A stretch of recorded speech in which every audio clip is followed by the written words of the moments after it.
Coming up on today's show, Adam has recently come back with Jason from a trip involving the preview of Tiana's Bayou adventure for annual pass holders. So we're going to hear a little bit about that, and then we're going to do a little bit of news. That's next on Traveling with the Mouse.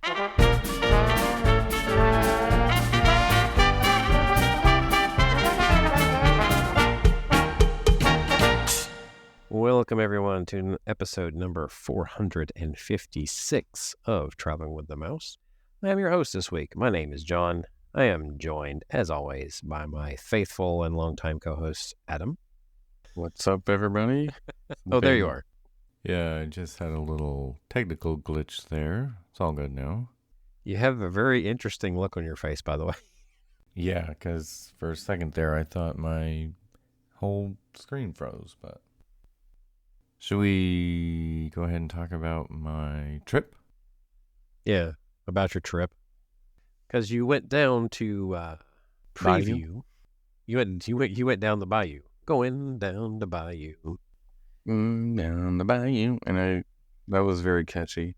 But I mean, that was kind of the main purpose of going, right? Was to go down the Bayou. It was twofold. It was to ride Test Track on the last day, or Test Track 2.0 on the last day. Right. That was the Sunday of the day you were there, I think. Yes, Father's Day, actually, 16th. Father's Day. They ended Test Track on Father's Day.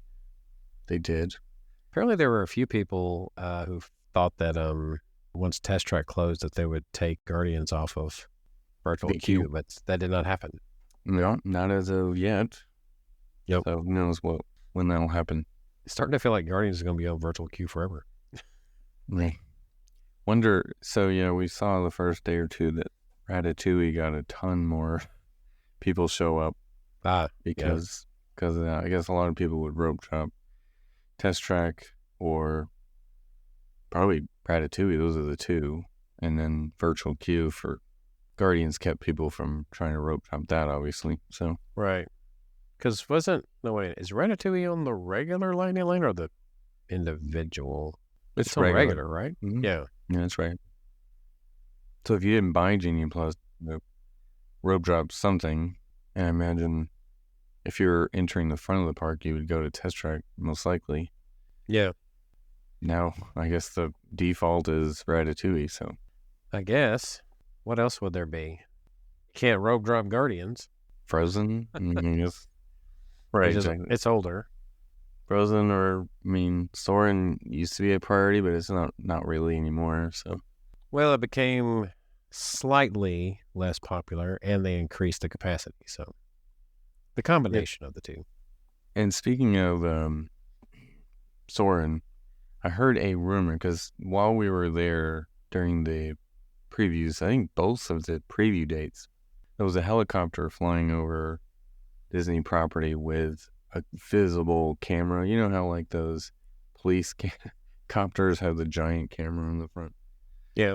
It was one of those type helicopters. Okay. So it was pretty clear they were filming something. We saw it over Epcot, but we also saw it over Magic Kingdom mostly. But one of the rumors that came out of that was that they were filming the new ending for Soarin'. But during the day, I don't know, I feel like they always save that for night. But because the Epcot is complete, that was why. Yeah, but I thought the current ending of Soarin' was kind of I guess it is an actual flyover, but. Yeah, and it's very visibly old Epcot. Well, I was going to say, but it's also obviously like got some CGI in it too. You know what I mean? But it clearly was... touch up CGI, I guess. Well, obviously the fireworks weren't real because they don't shoot fireworks over Space Earth, but... Not that close to the camera either. Yeah. Let's shoot fireworks directly at this helicopter. All right. There's nothing wrong with that. Totally safe. Yeah. No, but and technically with today's technology, you could film it during the day and then make it look like night, so... Almost think they did. Yeah, may have. Who knows if that's true, but they may have just doing... the other thing I thought of was maybe they were doing like aerial like survey work for the Beyond Big Thunder or something too of where that project might... It could be surveying where they're going to spend the $17 billion. Right, exactly. Including a fifth gate, right? Yeah. So that was something we noticed. But since Tiana's is opening this week, I guess I should talk some more about that. Passholder preview, the first day was the day the day before we drove down, and it was terrible. Like, it broke down like 3 or 4 times. Yeah. They only got through, I think they got to group 100, but basically at some point in the afternoon, they just called everybody at once back, and who knows how long the line was. And plus, they weren't exactly having the best cast member previews. Yeah. Right, prior to that. Or media previews, because some of the cast of the film got stuck on it too. But it operated a whole lot better on the Friday when we first got there. And of course, we didn't have a Magic Kingdom park reservation, so we had to join the 1 p.m. virtual queue, which I think even one of the preview days, they didn't even have a 1 p.m. virtual queue because the ride was down. And Thursday, I think they barely got any of the 1 p.m. because of the ride was down. But that Friday that we went, it operated a lot better. However, we got there, like we got the 1 p.m. virtual queue, we showed up, and as soon as we got to Magic Kingdom, the ride went down. So we were about to get to Tiana's and ride was down. Probably an hour and a half maybe, or somewhere in that neighborhood. And it came back up, and then long story there, but it was me and my kids went. Jason and his son did not, but they did ride it later. I think it went down because of weather, but he ended up riding it later that day as well. But we got to ride it, and everything was working really well except Tiana's the final scene. She was in B mode, the Tiana animatronic, but other than that, it was operating really well. And I guess my initial thought was, even though, I mean, you can nitpick all day about certain things, but I had a great time on it. I thought it was really fun. I didn't really miss so much. The indoor part I thought was better. It's more modern feeling, and it's more modern technology that's in there. Yeah, but it felt like it felt a little bit more immersive, I think, overall, because it felt more realistic, if that makes sense, even though you're kind of in a cartoon world. I kept thinking of Navi River Journey a lot because the projections were pretty well done. The lighting is similar. Yeah. In certain inside. parts. Right. So I enjoyed that. The other part I really liked was the part now, one of the indoor drops, the first one where you go down and then do the little up and down, the little camel hump, whatever you want to call it. There's like that strobe light effect that they promoted at D23 that was so underwhelming. Was actually really impressive during that scene because it kind of, there's like a sensory thing that it kind of throws you off a little bit, and in a good way. Like, it's a fun, like, I'm gonna say, are you talking about getting high or something? I mean, no, but not literally. Not so much. No, but it's like it's a weird sensory thing that you kind of experience there that was cool. I was watching a video not just the other day. There was someone that said they were on it was a cast member preview, but it was like it had lots of stops or whatever during this particular recording he was doing. And one of them where he stopped for a good bit was right there just before going to that dip. And in that video, you could hear several times over Mama Odie's different spiel, but time to get tiny. Right. You heard it like over and over again. And that was a very impressive Mama Odie projection. Like, it was 3D looking. Like, it was really. It was really. It didn't look like, say, like a Navi River Journey screen where you see people walking by and you can tell it's a screen.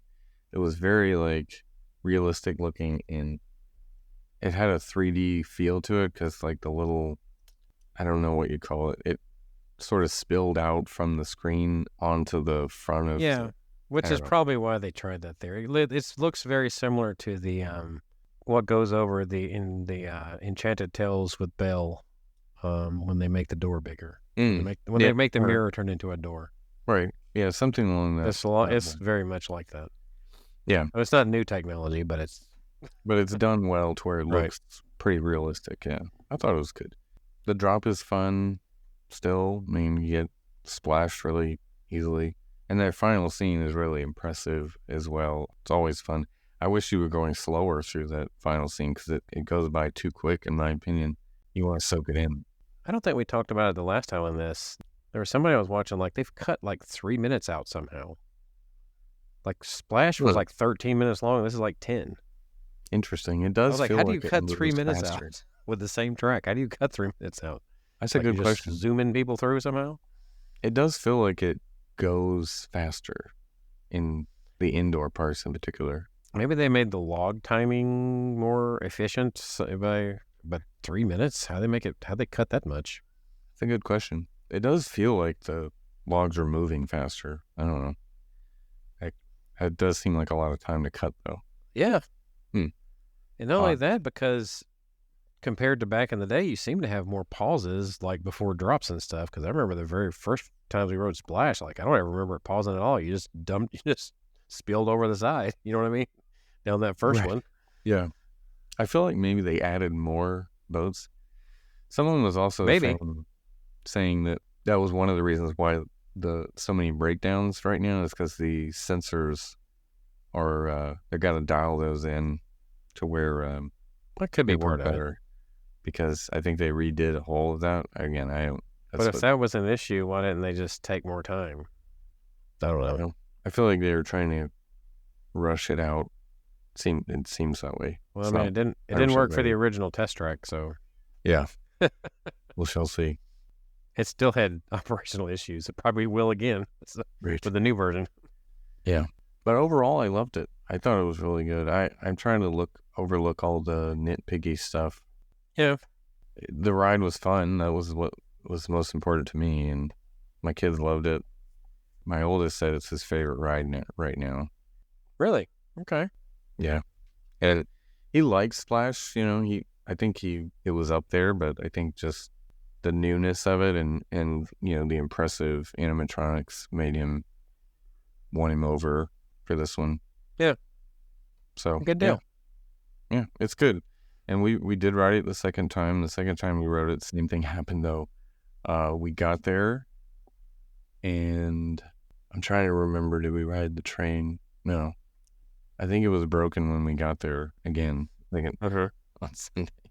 Wow. Oh, we were sitting at Skipper Canteen and we pulled the 1 p.m., virtual queue, and it got called within like 5 minutes. It was that fast. So, oh, wow. The ride was running well. I don't think it had broken down at all up until 1. And then, we had to finish lunch. So it took 20, 30 minutes. And by the time we ended up over there, it was down. So we took the train over to the Fantasyland station and then walked over to Tron and did Tron because we had the individual lightning lane for that. Wow. So we did Tron and we did something else. Forgot what it was. And then we ended up riding the train back over to Frontierland and it was still down. Oh, wow. But I was telling you earlier that Big Thunder was also down all day that day on Father's Day. When we got back over there, they were running trains. Apparently it's contagious. Yeah. But right next door. I've been hearing all kinds of stuff about Big Thunder's got major issues, which is why they're the lengthy refurb on it. Let's see. Well, it's been open since 1980 and with relatively very little downtime over the years, if I'm not mistaken. So, yeah, the rumor I heard was that something to do with all the lift hills and the stops for block sections, but there's some issue there. They're just going to have to replace it, but pretty old. But anyway, it was running. It was up. So we ran in line because we had a lighting lane. So we jumped back in line. By the time we got to the loading area, it stopped again. And they evac'd us off the loading platform. So we didn't get to ride Big Thunder. Once we got out of there, we saw boats running, so we knew they had started kind of cycling the boats again. And so we waited about 15 minutes, and then, of course, the cast members out front were doing the whole, we don't know when it's going to open again. We highly encourage you to go experience other things. Spend money. Usual. Right. And then 5 minutes later, it was like, yeah, it's open. And so everyone bum rushed it, and we got back on and rode it right before we came back. So thankfully, 2 times riding it, I still think it's really good. I think it's well done. No breakdowns. Not while we were riding. It did break down right before you got on. Right. Oh, that's true. We were in line. That was what happened. That was the second time, wasn't it? Yeah, the second time. You were like about to board the boat. Right. It wasn't down when we got there. But we got in line. We're like, oh, this is short line. This is great. And then it was because everyone was already being evac.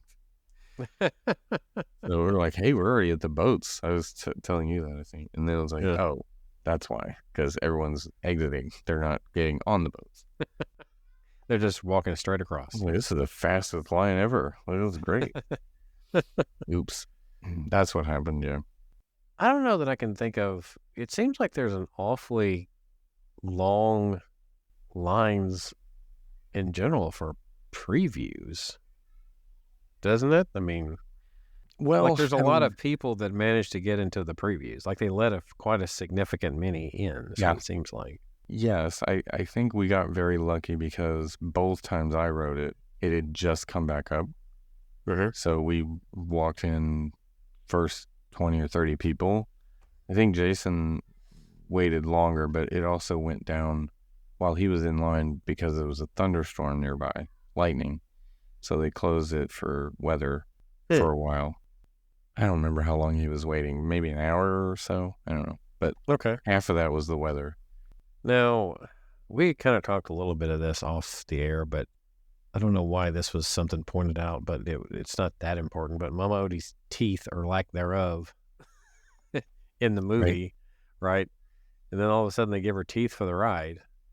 Then it made me actually Google the question. I was like, did Mama Odie have teeth in the movie? And I was like, the best thing that came up was like, yes, she had dentures in a jar. But I'm like, well, she never put them in the movie. Yeah. She was just, she totally did the whole movie without any teeth. So I was like, so why do they give her teeth all of a sudden? I mean, I don't know. Maybe there will be revealed a backstory of some kind of reason. It's placed after the movie that, the thing is, though, I wouldn't have thought anything about it. Of all people, it was my mother that noticed that. Yes, it pointed that out. Yeah, I did not notice. I was like, okay, she's not supposed to have teeth. And then I looked at the movie. I'm like, she doesn't have any teeth. I was like, well, maybe she put some in at some point in the movie. And I kept watching. I was like, no, she doesn't. Yeah, it's interesting. She had no teeth the whole time. What's funny is I didn't even notice that on the ride. I didn't realize I had teeth. But looking at the picture or the video I did of the projection, she clearly has teeth. So it's interesting. The other thing I mentioned to you whenever I saw it, I was like, are they just using less water? Because there was like very little water at all, like going over the falls, right? There when they're going down the drop. Yeah. But then I noticed the other day when I was watching a newer video, it was like the water was back, like it was rushing over it like it used to do. Yeah. I was like, okay, so I don't know what the reason behind that was, but. I don't either, but it was a lot of water. When we rode it, it was because I was like, because I brought it up, I was like, you remember when Splash was operating? It was like a lot of water coming up with the it was tons of water going on the lift hills too. Right. Yeah, this was clearly a lot of water. Yeah. So I was trying to think, were they trying to make it drier? But that turned out not to be the case. Yeah. No, it definitely splashes a lot now. Definitely get wet. I wonder how quickly the virtual queue will sell out. Probably almost immediately on day one for sure. Yeah, I'm sure day one, although I say sell out, it'll be booked up. I'm sure it will, yeah. The Passholder one, though, it was available for like half an hour, the 7 a.m. one. On the Friday. It's just we couldn't get it because we didn't have the park reservation. But do you know they might have had several people running into the same thing? Could they possibly have had more availability than they allowed people in the park? That's just kind of crazy. Yeah, it's possible. But it might have been. They kind of screwed that up then, if that's the case. Yeah. Then again, pass holders, you got to think about it, was just pass holders that could do it, right? So maybe they didn't feel like the need to like immediately jump right up and do things. I don't know. I guess. They're like, I've already got a park reservation. I don't have to go immediately. But if you're there, I feel like you would try to jump in, but they had way more spots available than people. I feel like maybe they were purposely waiting, thinking they could get a later time or something. That's what they were shooting for. I guess. Yeah, I don't know. Strange. I mean, I have done that before, trying to lag to get a later boarding group on Tron, right? Yeah. I've tried to lag it. I've not been successful. I mean, I still got a boarding group, but because you're in that in between mode where you're like, I don't want to jump too soon, but I don't want to miss it either. Right. Yeah. And we were on the 1 p.m. virtual queue. We were right on the dot trying to get it as quickly as we could. And both times it was called pretty quickly, but so yeah, you just don't know. But they still never really moved very many groups, right? Even when it was functional. Well, the first day it didn't. The second day, I think it did quite a few. I'd have to look at the stats on the day we did it. I was just thinking in comparison about the stuff that had virtual queue immediately in the past. Of course, this is just preview virtual queue, but we'll have to see how well it does on the very first operating day. Right.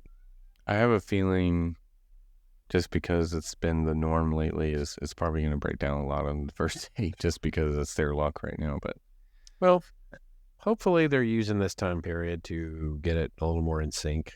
Yeah, get it dialed in. Because there's nothing like testing with real people, right? So no greater test. Right. Ooh. So as we're recording, I'm looking at the thrill data stats of it today, and it didn't open until 11 a.m. today. Okay. It is not good. And then it got to group 36 at 1:38 p.m. and then it was down until 5:08 p.m. But they got to group 120. So, I mean, that's kind of rise of the resistance type numbers. All right, I think we can talk about some other stuff. We stayed at Beach Club. You stayed at Beach Club before, right?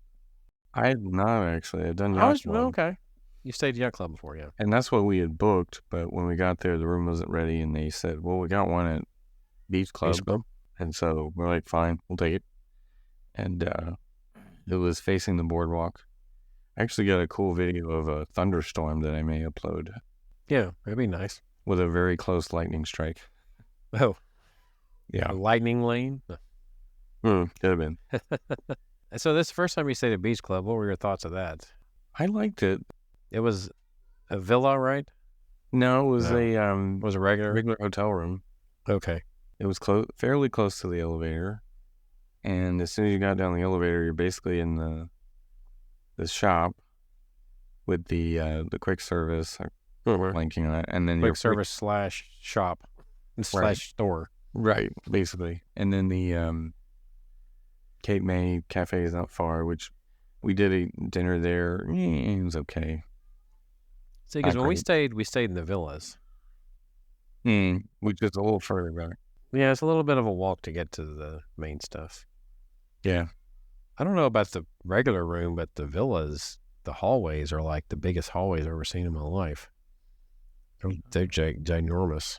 I wouldn't have said that about the hotel side or the hotel room side, but they were nice. I mean, the villa might be the widest hallway for real. Really? On property. I'll go measure. To go in there and walk in it. Yeah. Okay. Anyway. Beaches and Cream, though. We ate there for lunch when we first got there. Got your No Way Jose? I did.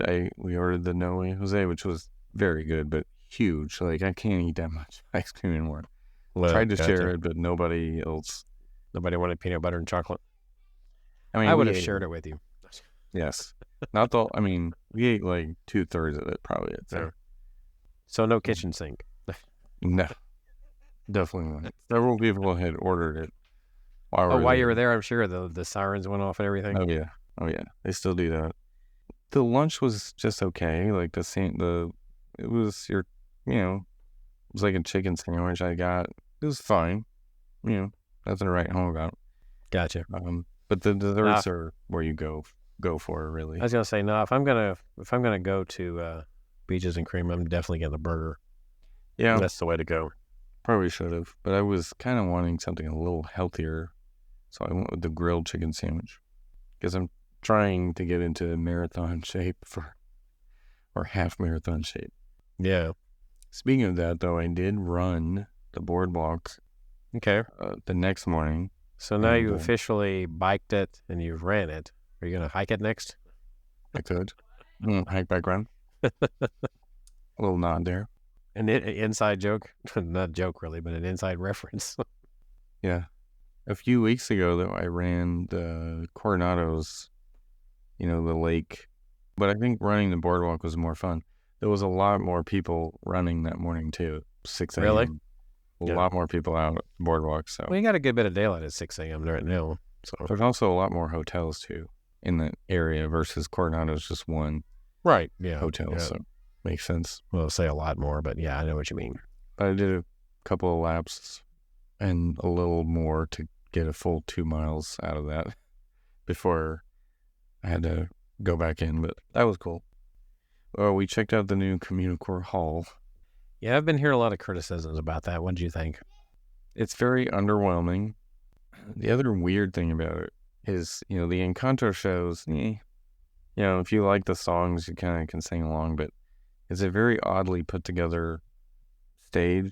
Stage is very close to where you order the quick service food that they decided to put there, the festival favorites booth, whatever you call it, which they had arepas there this time, and then they had a good selection of drinks you could get, but it was like 5 feet away from the stage, like where you get in line for it. So there's they had like 5 cast members around to kind of like, if you're getting in line or get, go past the stage. So it's like, don't loiter in this area. It's just oddly placed. It's very strange. Right. It's a weird place, like right next to the stage. It's like, didn't think that through. And doesn't feel like bathrooms are mediocre, I'd say. And the hall itself is just what it is. It's a giant hall. That's nothing really special. So it's like they put indoor seating similar to the outdoor seating that they have with the new area, I guess. Right. And they're in Walt's area. During the summer, it's either going to be raining or it's like blazing hot. So you kind of want to sit inside anyway. So, well, of course, we're used to Disney's original sketches, we'll say, looking like the actual finished product looking different than the original plans type deal, right? Like the artist renderings that they originally come up with. But I mean, I would have expected, I don't know, it to be a little more lush, like a little more shade, even outdoor shade, because they kind of indicated that. Or maybe they plan on it being that way eventually. Maybe some of the shrubbery has to grow up or something, maybe, is what they planned for. That's what we thought about Toy Story Land, but it's been like 5 years now, and it's still hasn't grown up. Still too shaded. Apparently, it was Peter Pan plants. Never going to grow up. Yeah. And it's never going to be shady in Toy Story Land, apparently. Pretty much. Yeah. So, the hall itself, though, like, there's nothing to do there currently. Except I was going to say, it reminded me a lot of like that one area we just talked about on the old building. Yeah. It's like, except the whole thing's that now. Right. Except there's just more seating, There's more of it. There's more open space. And the Mickey meet and greet is like, we did that as well, where you meet Mickey, Minnie, and Goofy. And it made me feel like the exact same as the old one was. And I feel like it's almost in the same spot, except I guess I've heard that. This is closer to where I guess the Starbucks was, maybe back in the day. I guess that's their spot. Yeah. Character spot. But it felt like the same thing to me. It might be the exact same thing. Are you sure it's not? Right. It's underwhelming, just like the rest of that area. It's pretty underwhelming. Yeah. A lot of plants and outdoor seating that's mostly in the sun. And then the one indoor space. So, meh. We did go to La Cava, of course. Barbas wasn't there. He's traveling. But you powered through it.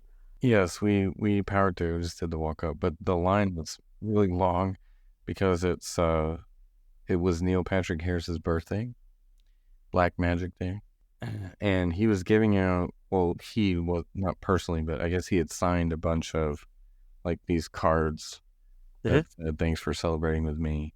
So if you were sitting, you could ask for one of those, and they would give you an autograph, Neil Patrick Harris autograph. So, did you get one? We weren't sitting, so. Oh, okay, my bad. We did not. You asked if you could get one anyway? Yeah. Of course, Jason got shot so we did that, and La Cava responded to our social media post about it, but okay. I was like, shouldn't we have just ordered the Black Magic? But anyway.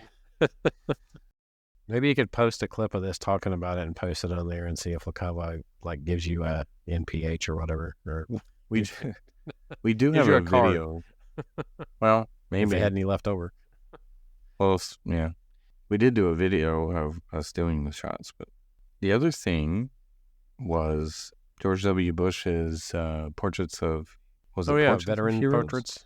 Yeah, Portraits of Courage is what they call it. Yeah, at the Rotunda. The American Adventure.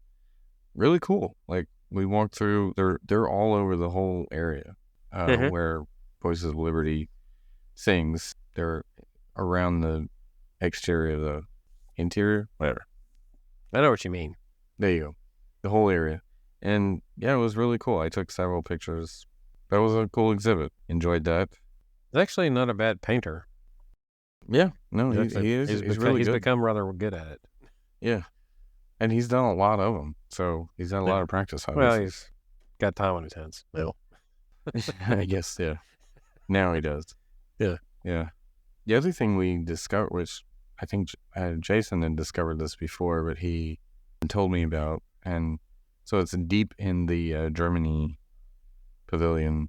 They have these chocolate liqueur, you can, I guess, essentially shots that you can get. But this store way in the back that I had been in but didn't realize, I guess I never noticed or never really ordered anything back there, but they have like a little bar back there that you can order certain things from. And those chocolate shots were really good, actually, surprisingly. Sure. It wasn't like the God of a chocolate drink that they had at Food and Wine Festival many years ago. It was awful. I don't even know if it had alcohol in it. It was just a liquid chocolate, and it was dreadfully Is Germany really bad. that closely associated with chocolate? Well, German chocolate cake, I don't know. I was just trying to think. I was like, are they really that big into chocolate? I guess they are. Well, the caramel shop is out front, but yeah, I was gonna say I thought caramel was everywhere in Germany. Yeah, the chocolate was in the back, but they had other stuff that was interesting. So I'm gonna have to go back there again. They had like this pear drink that looked good too, and then there was an apple one. It was a pear drink that they grew a pear in the bottle. In the drink. Yeah. So I'm like, that's weird. Or maybe they grew the pear and then poured the drink in, but either way, they grew a pear in a bottle. So I was like, that's cool. But it was like $40 for a bottle. I was like, I don't want to drag this around Epcot all day and then lose it. But anyway, so I didn't try that one. But we did do Test Track that day and the following day as well. Okay. So said our goodbyes again. Was it fully functional? It was, except, the last day there was a few things that, like a light bulb and one of the projectors said, like, replace bulb. And a lot of people were posting pictures of that kind of thing. Gotcha. And things weren't working, but it's like, they're not going to fix it at this point. Why would they? Well, of course not. What's the point? But we did, so I bought the pressed pennies from the press penny machine that had the Test Track 2.0. Test Track 2.0 looking logo. So for keepsake, I bought a pin that was a Test Track pin. I was about to say, I'm just curious what kind of merchandise they had left in there. I guess they probably had a good bit. Surprisingly, there weren't a lot of people like grabbing the merch, which probably because it doesn't appear anyway that this is going to be an IP kind of replacement. So it's still no, they're not replacing Test Track. They're just overhauling it again for the third time. So it didn't seem like a huge rush Well, I to guess like buy merch. right. I guess overhauling it for the second time, but it'll be the third version Yeah. of Yeah, the and same speaking of that, concept. I kind of wish they would merge Test Track 2.0 and 1.0 in a way, because there's a lot of elements from the first one that are great. The only thing I really like about 2.0 is the build a car thing is cool. It's something fun to do while you're waiting in line versus sitting through a pre-show. But the story of the original Test Track is just better. Well, you're actually going and doing testing, right? Yeah. Like the capability test in Test Track 2.0, you're just driving through a dark room with some smoke. Yeah. Or at least the hot Did you and remember to cold turn and off those robots? Right. Exactly. At least there was something better than like they Yeah, I shouldn't mean, be I could follow it cold. better. I felt like when I went through those tunnels, I wasn't doing anything. Yeah, it's And like, in the what's original happening? one, I was like, I can tell this is very laid out very well. Hot, Right. cold, corrosion. Right, exactly. It made sense. And then the braking, like the anti-lock brake. Yeah, and yeah, that section. That section makes more sense. It's just like, okay, we're just going to go really fast and stop, and we skid a little bit, and then the next time we don't, but doesn't really say why. Yeah. I don't know. That The was story better for in the the original. original was better. I get what you mean, but I think what some people, one of the first things I remember thinking was a lot of people found the original, I didn't so much, but a lot of people found the original Test Track like music annoying when they were in line. I mean, the current one music is kind of annoying when you're standing in line for a while too. But I think it was because it was like a smoother track, I guess. I don't know. It was more instead of constant like yes or stuff like that at certain points. But I actually thought that was fun though. Yeah, it didn't bother me. Test Track was fun. I don't know if they updated the design of the car, but then had like more of a story like the original. That would be a good mix of the two, I think. But I mean, and having that car crash right before you do your own little car crash, that was right. It was like it made sense. In the pre-show, it was a cool little tease of like, oh, we'll throw in that other one. It was like car smashing, right? And you're like, okay, what are we in for? And yeah, it was kind of a cool little. I like that part. I'm optimistic for this next version to be better than its predecessor, in my opinion, because of the tie-in to World of Motion. Hopefully, like it sounds like they're planning on in this version. They're planning on making it part dark ride, part thrill ride. That's what it sounds like. Yeah. So, which might be cool. Yeah, I could see that being good. I wonder if they would change the track layout at all of the inside, at least. Not likely. I think it would probably be too expensive, but I feel like they will make attempts to improve upon the things that they can improve upon ride system-wise. I hope they can, yeah. The like reliability the part, yeah. Like the brakes, for instance. Right. The whiplash that I get every time it slows down. Yeah. So there's that. Yeah. They need the anti-lock brakes on the final brake run there. What was the guy's name that did he kind of hosted the original Test Track? He played the lawyer in Arrested Development, and I forgot what else he played in. He played something else. Yeah, he's been around. He's been in a few things. I could look it up, but yeah, he's been in a few things. But I mean, he did. I mean, that was good here having him talk us through the tests as a pro. Yeah. Anyway, okay. Anything else interesting? I guess during your trip that was noteworthy. A couple of minor things. I'm looking through my pictures. There was a Main Street vehicle out when we got to Magic Kingdom that final day. It was like 11:30 a.m.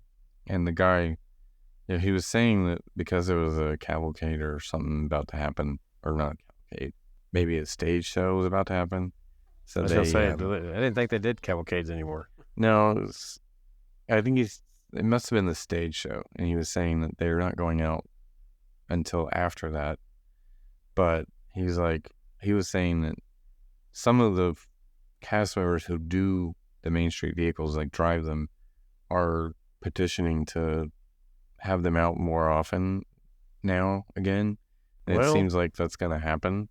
It makes for, even at nowadays anyway, it makes for an issue with the number of people that would be walking down it. Well, yeah, he said it didn't bother him. Didn't bother him. And he said there's not a restriction on if it's crowded. It just depends on the driver if they want to do it or not, is what he said, the way he phrased it. Interesting. And he says it Well, doesn't bother him. I just always figured it had something to do with crowds because, you're going to be a much slower trip if there's a lot of people in front of the way. In the way. So, no, he says he's not afraid to use his horn and said people get out of the way. So is there hope for the double-decker buses in Epcot ever again? I don't know about that one, but he did mention that he said something about the paddy wagon too. I'm like, are they getting the paddy wagon? I don't remember a paddy wagon.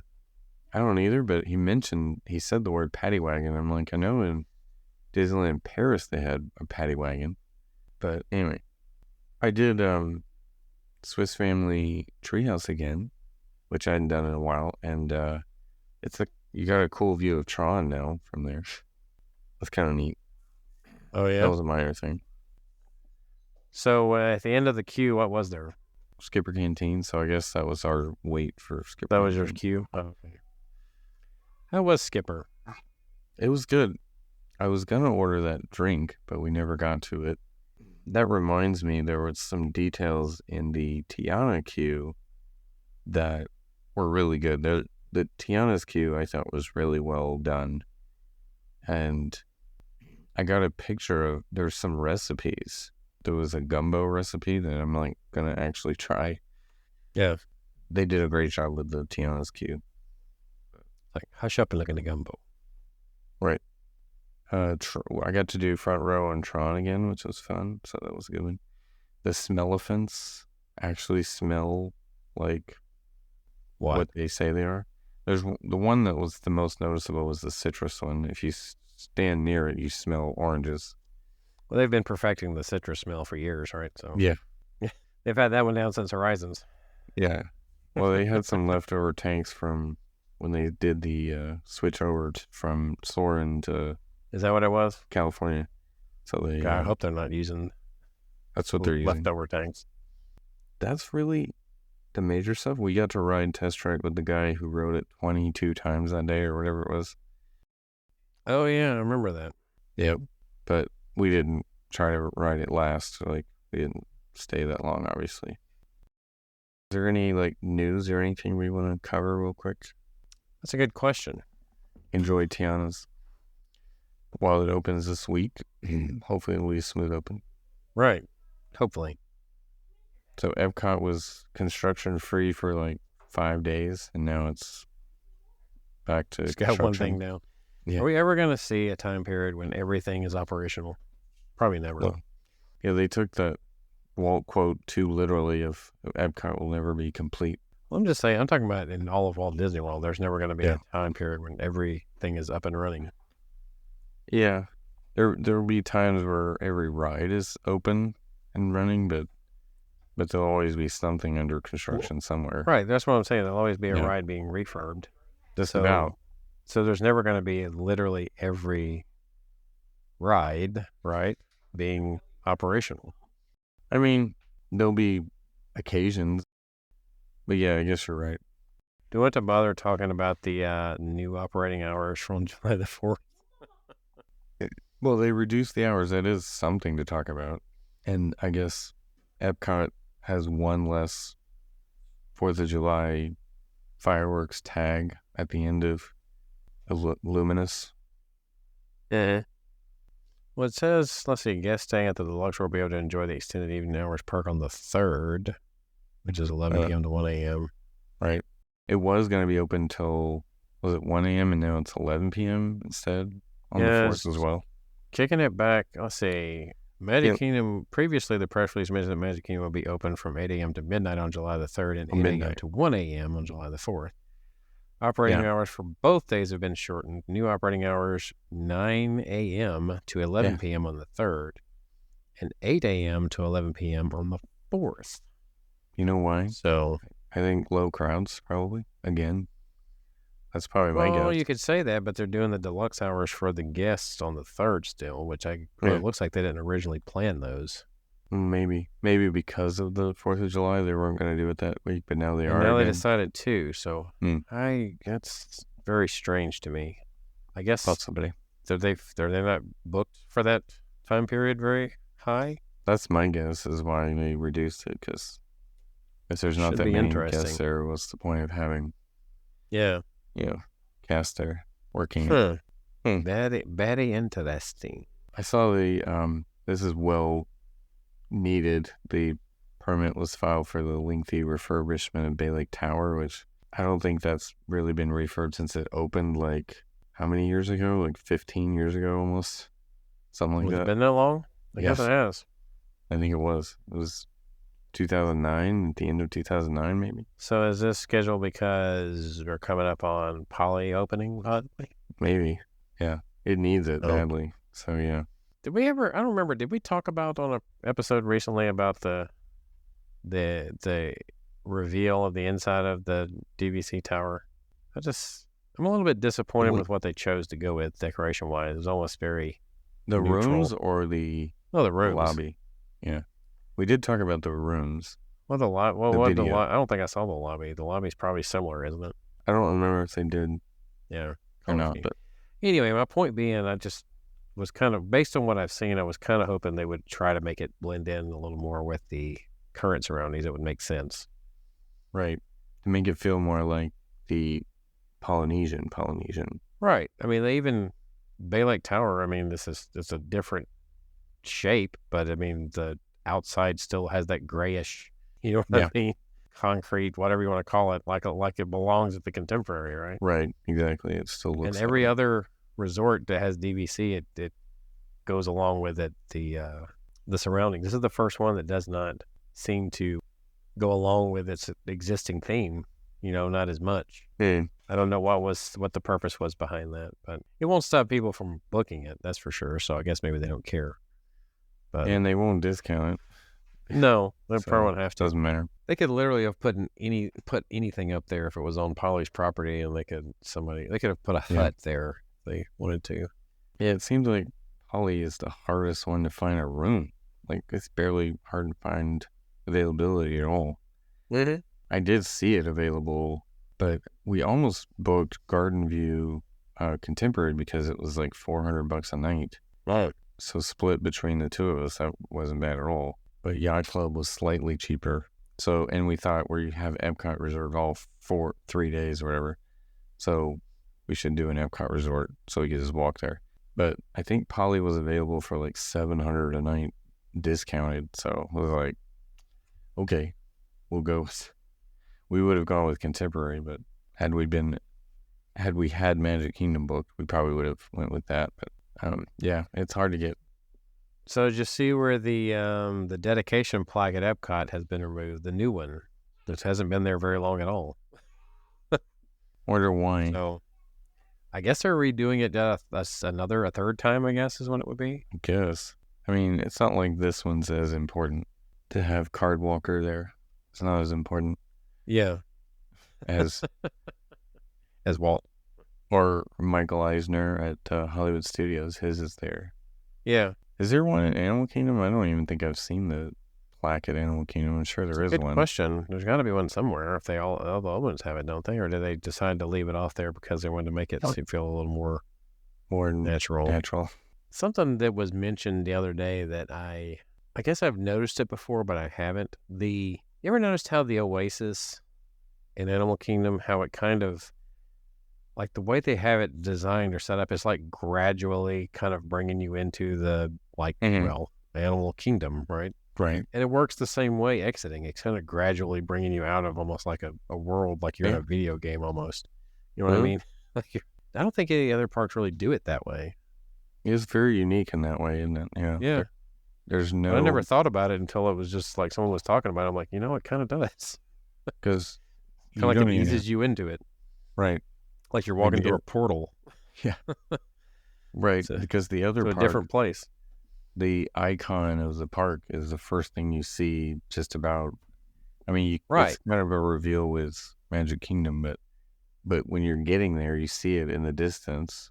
And as soon as you step foot in Hollywood Studios, Chinese Theater is there. Or you see Tower of Terror easily from like anywhere. Epcot, you can see it from anywhere. Right. Spaceship Earth, you can see it from anywhere. Way before you get there. But yeah, you don't see Tree of Life until you're in the park. You don't see it. It's like a big reveal when you come out from behind whichever side or whatever you do in the I'm trying to oasis. think, where outside of the park can you see the Tree of Life? Is I don't think you can. I think that's on purpose. probably. I mean, you can see maybe the top of it somewhere or something if you know what you're looking for, but it's Yeah, not if you're very like prominent. at Grandestino Tower, maybe I'm sure Yeah, that you you can can see see it it from from there up there. But yeah, it's not. because I've done like that before. it's not like Spaceship Earth or Tower of Terror or the castle where you can see it from far away. Right. Yeah. Exactly. Yeah. It's very unique in that way, isn't it?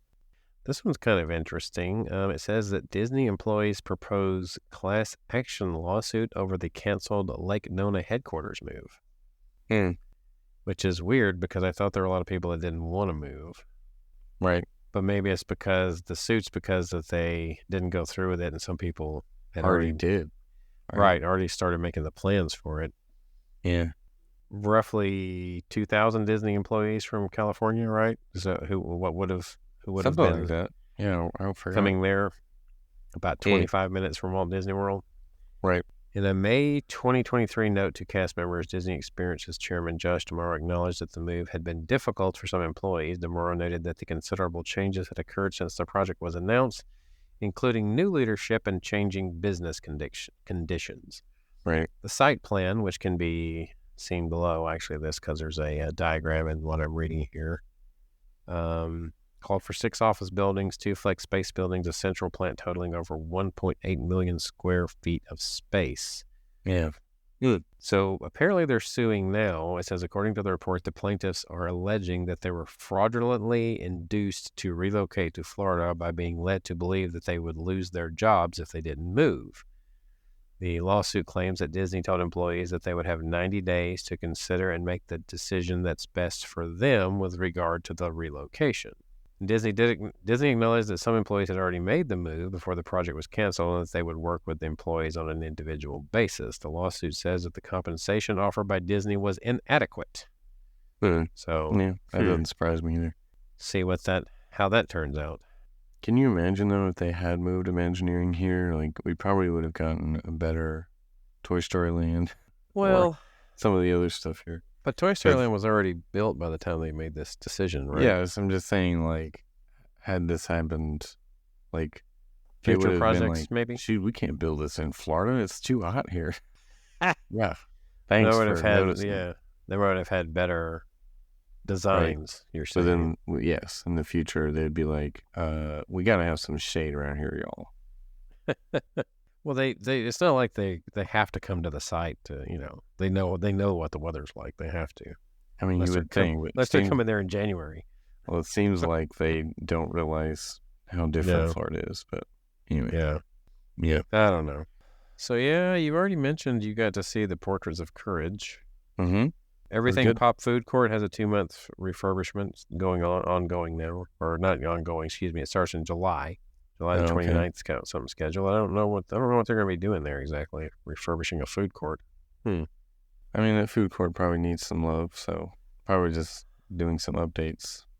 Yeah, I'm sure it's probably easier for both Pop or Art of Animation to have downtime for their food courts because they can just say you can just go right across the bridge.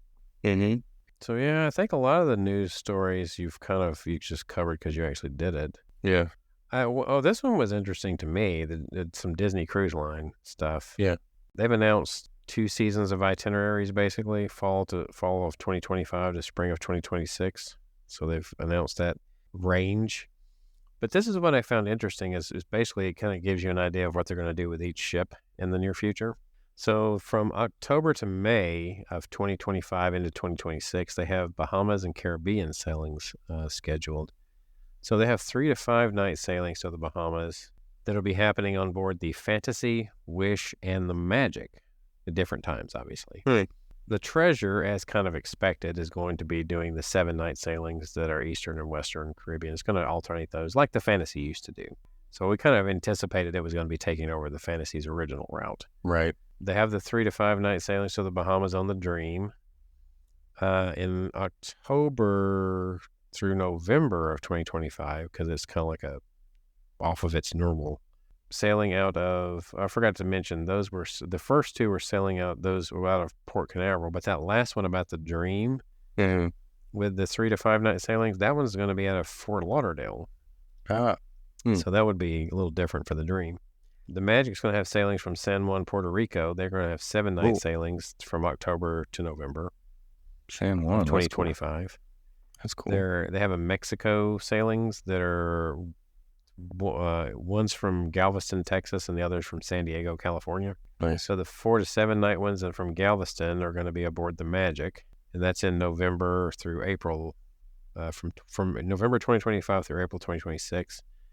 And the Wonder is going to from March 2026 through May 2026, so a couple of months, doing those 3 to 4 nights from San Diego. So, and of course, the Wonder from late 2025 and October through February of 2026, the Wonder is actually going to be sailing out of Australia and New Zealand on 3 to 10 night sailings in Australia, New Zealand, and the South Pacific. So, of course, you'd have to find your way to either Australia or New Zealand first to go on one of those sailings.